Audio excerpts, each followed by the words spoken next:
लक्ष्मी के पेट में और किसी का नहीं बल्कि बलविंदर का बच्चा है, इसके लिए ले आई मलिष्का बलविंदर को। और बलविंदर ने सबके सामने कह दिया कि लक्ष्मी के पेट में और किसी का नहीं बल्कि बलविंदर का बच्चा है। और करिश्मा बुआ से लेकर नीलम वीरेंद्र तक बलविंदर की बात सुनकर करेंगे लक्ष्मी की बेइज्जती। लेकिन आहाना बलविंदर को तमाचा मारकर ले आई अपनी प्रेगनेंसी की सच्चाई, जिसे सुनकर करिश्मा बुआ, ऋषि, नीलम और वीरेंद्र के खिसक गई पैरों तले जमीन। जी हाँ दोस्तों, भाग्य लक्ष्मी के आने वाले धमाकेदार एपिसोड में जब ऋषि का लक्ष्मी पर अटूट विश्वास देखकर मलिष्का अकेले में बलविंदर को फोन करेगी और कहेगी कि कल तुम्हारा बहुत जरूरी काम है, इसलिए कल बेफिक्र होकर किसी को पता ना चले ऐसे तुम ओबोरॉय हाउस में आ जाना। तब यह सुनकर बलविंदर कहेगा, हाँ मलिष्का मैडम जी, लेकिन काम क्या है वो तो बताइए। तब मलिष्का कहेगी, काम यह है कि तुम्हें लक्ष्मी के पेट में जो बच्चा है उसे तुम्हें अपना बच्चा बताना है। और कल वैसे भी लक्ष्मी का आखिरी दिन होने वाला है और आई एम डैम श्योर कि तुम्हें कल तुम्हारी लक्ष्मी मिल जाएगी। जिसे सुनकर बलविंदर काफी ज्यादा खुश हो जाएगा। लेकिन जब आहाना लक्ष्मी के साथ अकेले कमरे में होगी और लक्ष्मी को कहेगी कि लक्ष्मी भाभी, बस आपने मेरे लिए बहुत कुछ कर लिया,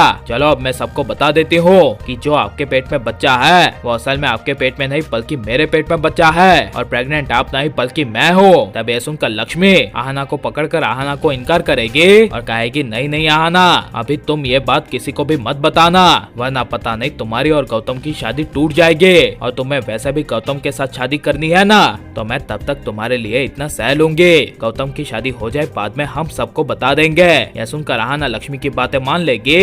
लेकिन तभी बलविंदर अचानक से नशे में ओबोरॉय हाउस आ जाएगा और ओबोरॉय हाउस में आकर बीचों बीच ओबोरॉय हाउस में नाचने लगेगा। तभी वीरेंद्र, ऋषि, नीलम सब बलविंदर को कहेगी कि यहाँ पर क्यों आए हो, चले जाओ यहाँ से, मैंने तुम्हें कितनी बार मना किया है कि आइंदा से तुम अपनी शक्ल मत दिखाना, फिर भी तुम वापस आ गए, इस बार मैं तुम्हें छोड़ूंगा नहीं। तब यह सुनकर बलविंदर ऋषि पर गुस्सा न करते हुए लक्ष्मी को कहेगा कि चलो लक्ष्मी, अब मेरे साथ चलो, इन लोगों की परवाह मत करो, मैं तुम्हारा साथ दूंगा और रहूंगा पूरी जिंदगी भर, इस ऋषि की तरह नहीं कि कभी मैं तुम्हारा और कभी मलिष्का का। तब यह सुनकर गुस्सा से ऋषि बलविंदर को कहेगा कि बस बहुत हो गया, लक्ष्मी तेरी कुछ लगती नहीं है, इसलिए यहाँ से चुपचाप चले जा। तब यह सुनकर बलविंदर कहेगा, लक्ष्मी के पेट में जो बच्चा है वो और किसी का नहीं बल्कि बलविंदर का है, बलविंदर यानी कि बल्लू। यह सुनकर करिश्मा बुआ, ऋषि, वीरेंद्र, नीलम से लेकर सबके पैरों तले जमीन खिसक जाएगी। और बलविंदर की बातें सुनकर करिश्मा बुआ, नीलम, यहाँ तक कि वीरेंद्र और ऋषि लक्ष्मी की बेइज्जती करेंगे।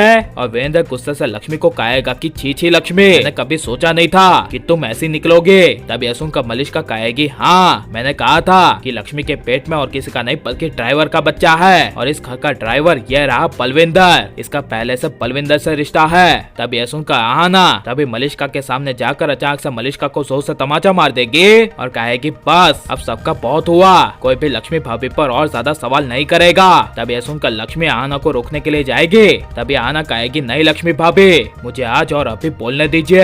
या लक्ष्मी को कहकर आहाना कहेगी कि लक्ष्मी भाभी प्रेग्नेंट नहीं है बल्कि मैं प्रेग्नेंट हूँ। लक्ष्मी भाभी ने हॉस्पिटल में मेरी प्रेगनेंसी रिपोर्ट पर अपना नाम लिखवाकर वो कलंक अपने नाम पर ले लिया ताकि मेरी और गौतम की शादी हो जाए। और जो भी अब तक आप लोगों ने लक्ष्मी भाभी पर इल्जाम लगाए हैं वो सब मुझे लगने चाहिए थे और मैं हूँ इस घर की सबसे बड़ी कलंक। और अपनी माँ को कहेगी कि मैं हूँ बच्चलन। तब यह सुनकर सबके पैरों तले जमीन खिसक जाएगी और ऋषि, वीरेंद्र सब शौक के मारे एक जगह पर बैठ जाएंगे। और लेकिन अब ऐसी झूठे इल्जाम लगाने वाली मलिष्का का खेल खत्म हो जाना चाहिए क्या नहीं, और लक्ष्मी को ऐसा शक करने वाले पति ऋषि को सबक सिखाने के लिए ऋषि को छोड़ देना चाहिए क्या नहीं, ये सब हमें कमेंट में जरूर बताएं और आप लाइक और सब्सक्राइब करें।